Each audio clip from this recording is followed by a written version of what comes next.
First of all, I would like to thank you, Mr. Satterfield, U.S. Special Envoy for Middle East humanitarian issues, for doing this interview. My pleasure. My first question, Mr. Ambassador, today 2 Lebanese journalists and civilians were targeted by the Israeli army and killed. Prior to that, on the 13th of October, another journalist, Issam Abdullah, was killed and several other journalists were severely injured. Do you condemn Israel's ongoing targeting of journalists and Lebanese civilians? Well, let me start by wishing to the people of Lebanon, to your viewers, a very happy Independence Day. Our support for Lebanon, for the people of Lebanon, is unwavering.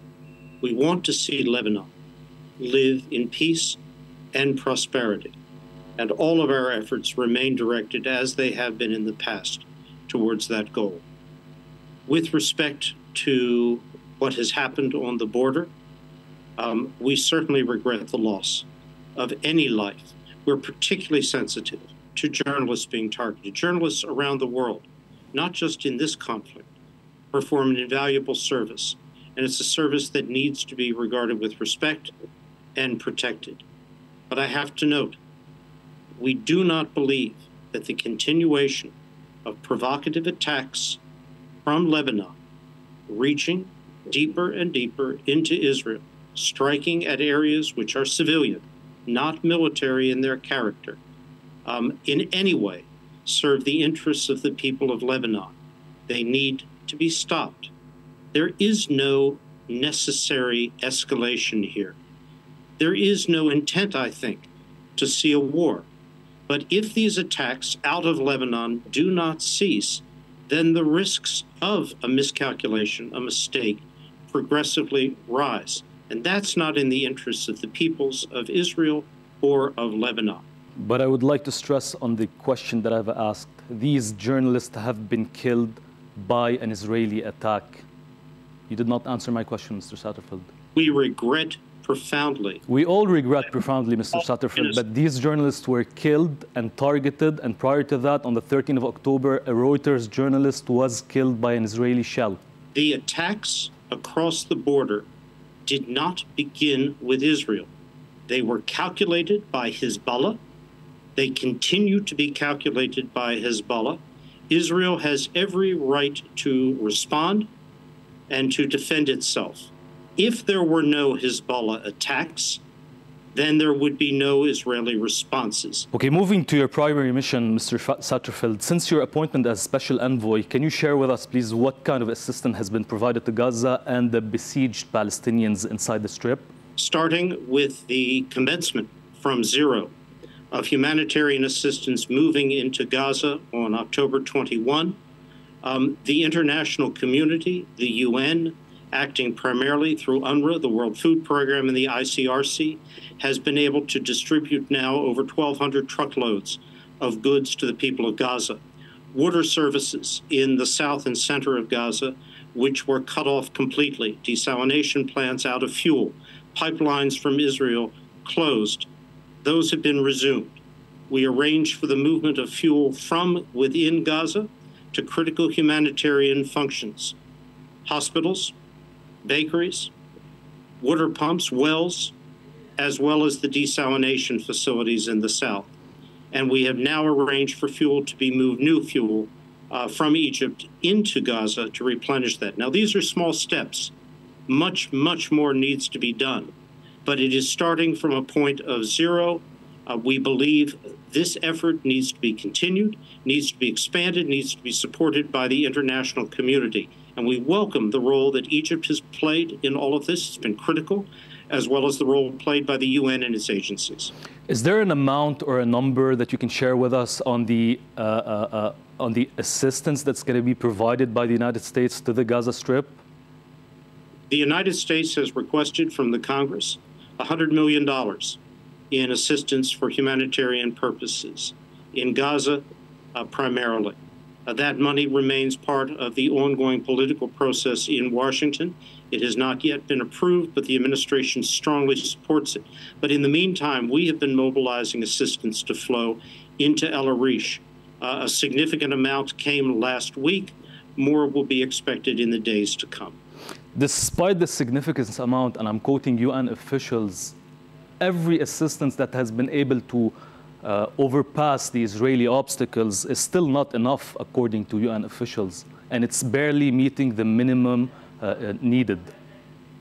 Those are the remarks of the President of the United States as well. The assistance isn't enough.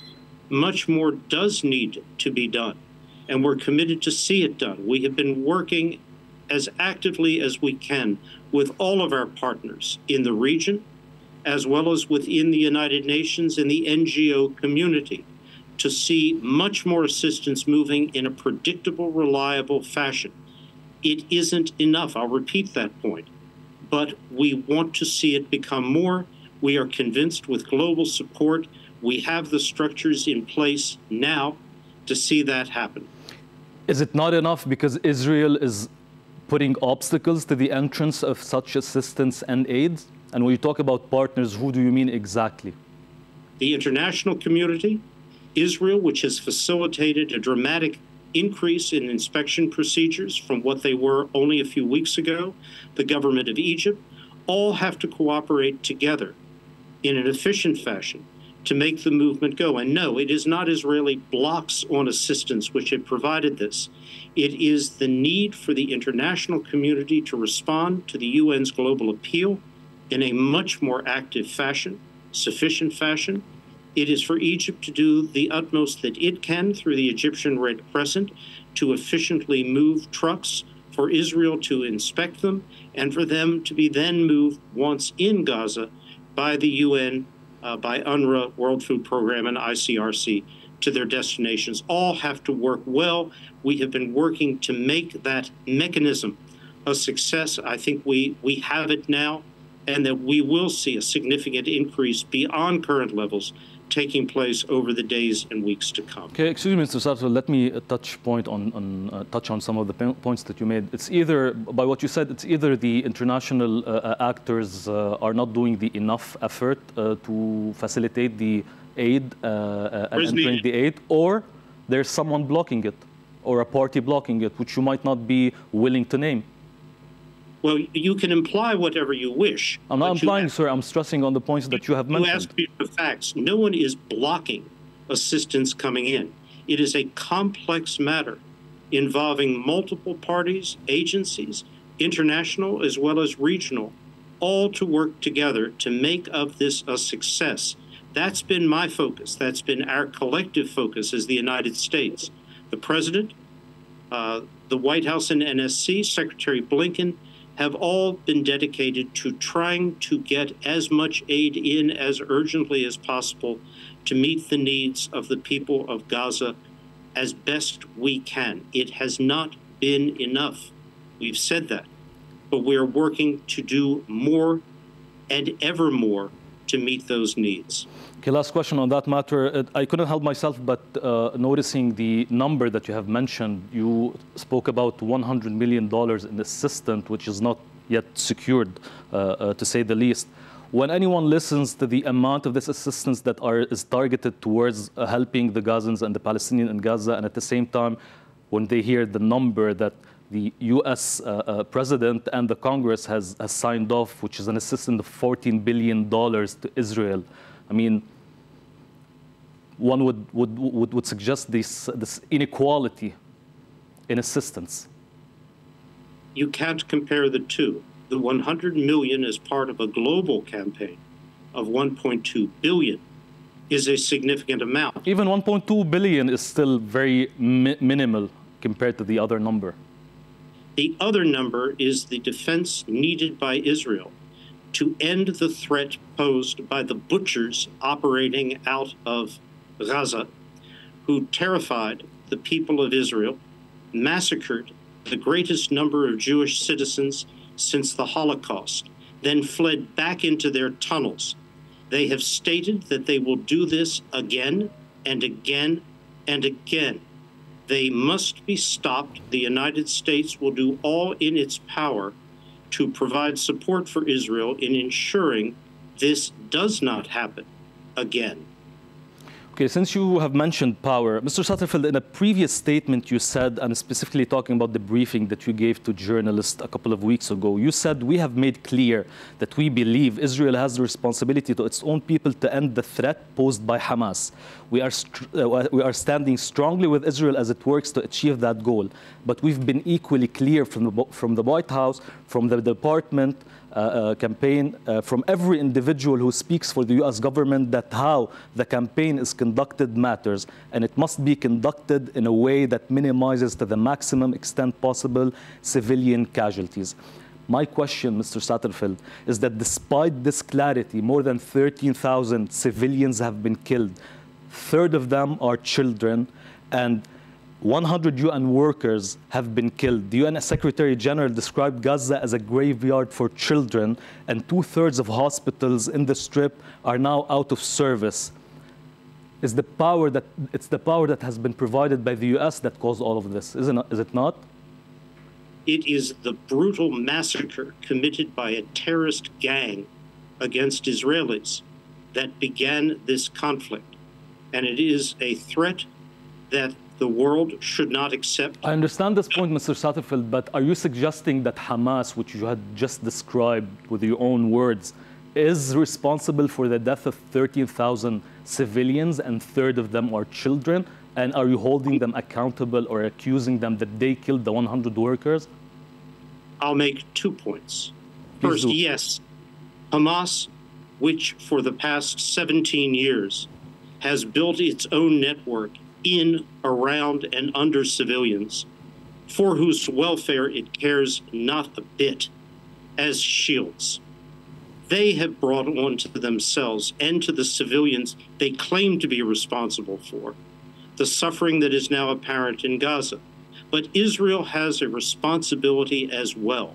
It is a responsibility to conduct this campaign, which we wish to see, must see succeed, in a manner which minimizes civilian casualties to the maximum extent possible. The deaths have been too great.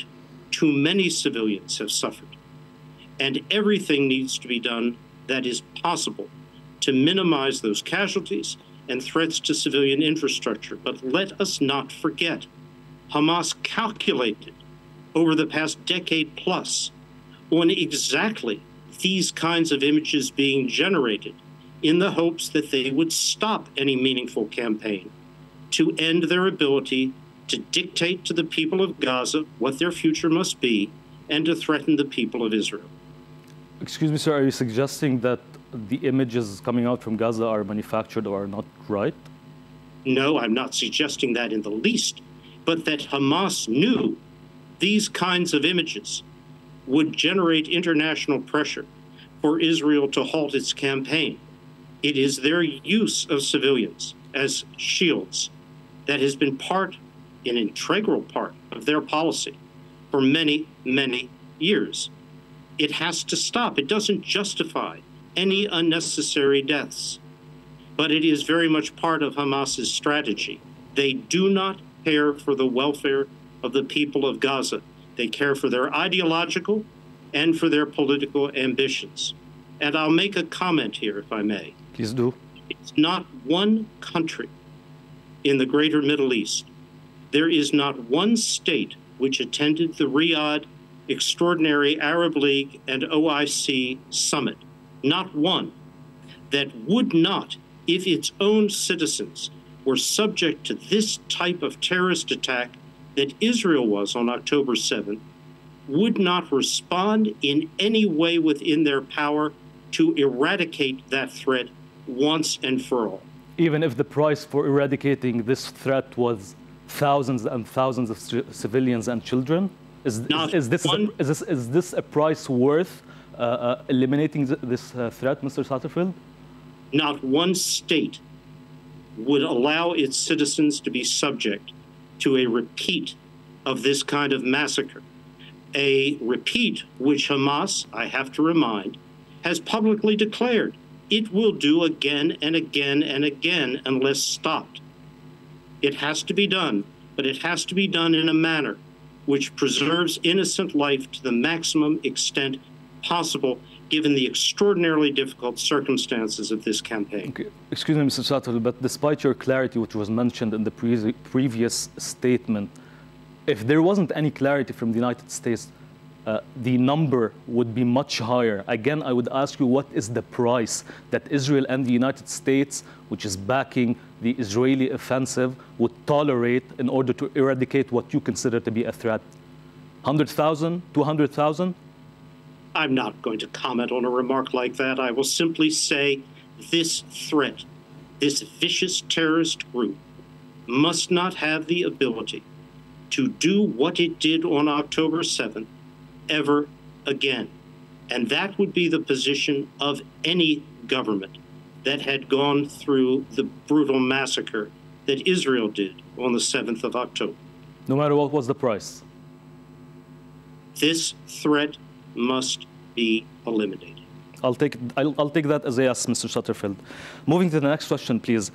Since the beginning of the war, Israel has set a goal to end Hamas. In a previous statement, you said, we said publicly two things must not happen in the end of all of this: an Israeli occupation or a Hamas remaining in power.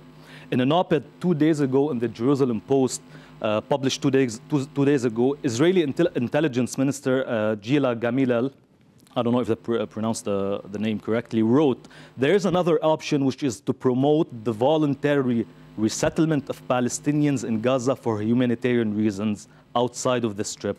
What is your view and the U.S. administration's view towards that option and suggestion?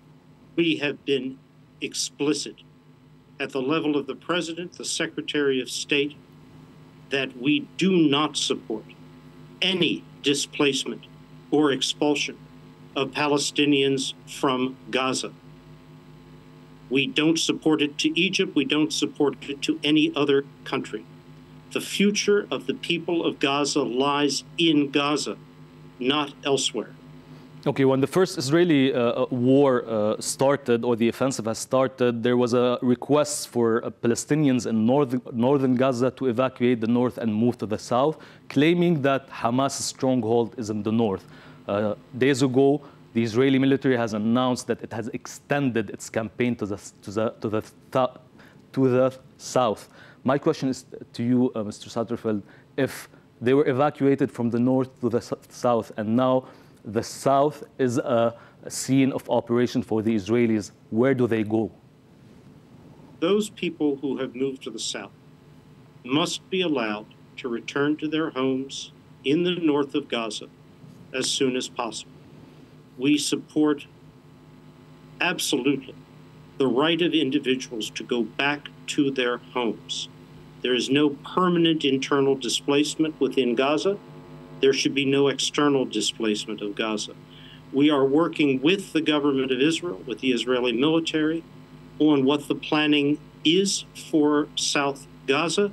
We have underscored the critical importance that there cannot be any further significant internal displacement. It would challenge the ability of the humanitarian networks, which are already under significant stress, to continue.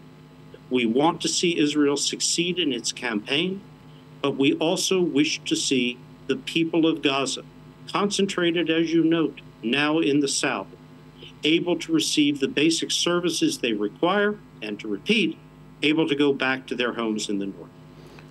Okay, despite the U.S. requests that you have just mentioned to Israel, some would suggest, or there is a notion now that there are deaf ears in Israel, and it's no longer responding to U.S. requests. Can you comment on that notion? That is not correct. Simply. It's not correct. Okay, moving to Lebanon, Mr. Satterfield, it is evident that Washington does not want any escalation on the Lebanese front. However, Israeli actions, from targeting civilians and journalists, in addition to Israeli official statements that were made recently, reflect an intention for an escalation. What is the U.S. doing in order to contain this desire? Well, I categorically reject the assumptions in your interesting statement. It's not a statement, Mr. Satterfield, it's a question. Hezbollah launched attacks on Israel over what had been a quiet border.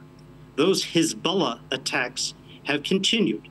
They have extended in range and number progressively. over the course of these last weeks. It is a Hezbollah calculation that they can conduct this campaign without incurring any response from Israel. That is not a correct assumption. Israel is responding to attacks on its territory, which it did not initiate. And awkward and unpleasant as the fact may be, it is Hezbollah which has generated the threat on the border. It is Hezbollah which has it in its power to stop, and we have every confidence that any potential escalation would halt immediately were Hezbollah to come to that judgment. Sadly, once again, for the people of Lebanon, Hezbollah's calculations are somewhat different. Okay, my last question, Mr. Satterfield. If any uncontrolled spillover occurred in the south and the war extended, I know you don't like hypothetical questions, but this question needs to be asked. If things spill over and there was an escalation, will the U.S. participate in targeting Hezbollah?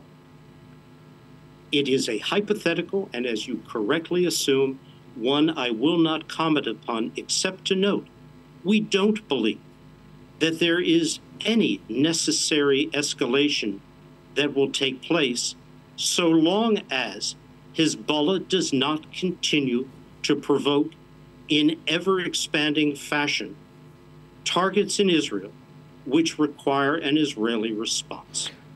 Do you have any knowledge of any messages or any information maybe conveyed to you by a third party, a reassurance from Hezbollah that it does not want to escalate either? What parties may say they wish or don't wish to do is less significant than what their actions generate. If Hezbollah does not wish to see an escalation, it should cease the attacks across the border. Full stop. Mr. David Satterfield, U.S. Special Envoy for Middle East humanitarian issues, thank you so much for this interview. Thank you.